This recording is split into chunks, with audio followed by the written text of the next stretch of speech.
So check this out. This is that one again that wouldn't stay running. One where I took off this this valve. It's your temperature, fuel valve, recirculation valve, whatever. All right. Put in my barb fitting. Machine was running all day. All day it was fucking running, right? With the T in.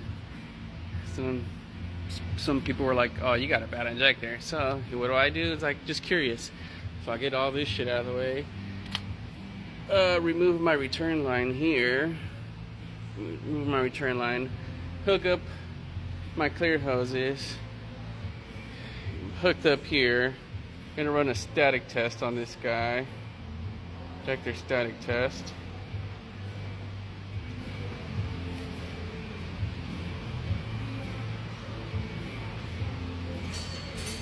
Yes. So here we are. Here at the dynamic test. I'm gonna hit start. I'm gonna have my buddy mentor over here crank this guy for 5 seconds. See where it goes on this tubes, and then see if we got bad injectors or not. And unfortunately, I'm starting to think maybe we do. So let's go ahead and hit the start button and then see what we got. Alright, here we go. Alright, go for it.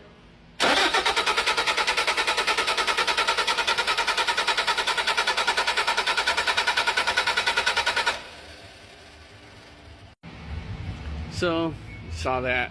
Number one, look at all those fucking air bubbles. Number one got it. Number two is there. Got nothing on 3 and 4. So, also, what I'm going to try is take these guys off, hook up my return line, put the machine full throttle, hit my auxiliary and give it full load, and see if it can maintain rail pressure or not. So, shit, starting to think I do have fucking bad injectors. 1 or 2. See, but what's funny is I see this on the test, but if I wouldn't have ran this test and left that T in there, this machine would have fucking ran fine. No fucking problems. It's just me being curious. I guess that's why they say curiosity kills the cat, because you start to find shit you don't want to find. But that's how you learn. So let me take this shit off, hook up my return line again, and turn the machine on full throttle with the auxiliary on, put a load on it, and see if the machine will turn off or what it does. Alright, got my return line hooked back on. Gonna turn this thing on full throttle with the auxiliary on and see if it can maintain rail pressure, if anything. Alright, full throttle. Turn this down.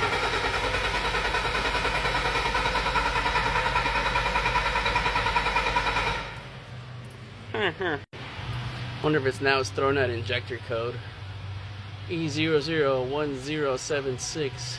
Alright, there it goes. Full throttle.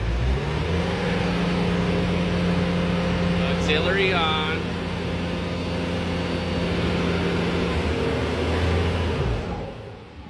Turned right off, so can't even maintain rail pressure. So it's looking like 1 and 2 aren't looking too good. So if I wouldn't have did the leak time test, would have never found this shit out. So learning process. So I don't even think if it was a fucking valve. I'm gonna put new injectors in and re-put our valve in and see if everything should work the way it's supposed to. But fuck, that's how you know. That's how you learn. Ended up being a static leak down test. They gave it away that got bad injectors. Well, it looks like I got bad injectors, but for the most part, if it wouldn't have been bad injectors, what everyone was telling me, this is just needed in colder temperatures. It's temperature regulated, but didn't seem to be my problem. But it did. Machine ran perfect without it. Runs and finds great without it. That's what threw me off. Only reason why I went to the injectors was I was just curious. Did the leak down test on the static test with the software, and I could tell right away 1 and 2 are fucking shit. But without that, I could have just left that T in, and they just sent it, which I should have probably fucking did, but whatever, learning experience. So this guy's gonna get new injectors, got the software reprogramming when they come in, and yeah, get new injectors in, put this guy back in, and then that should be the fix. Everything should work like it's supposed to.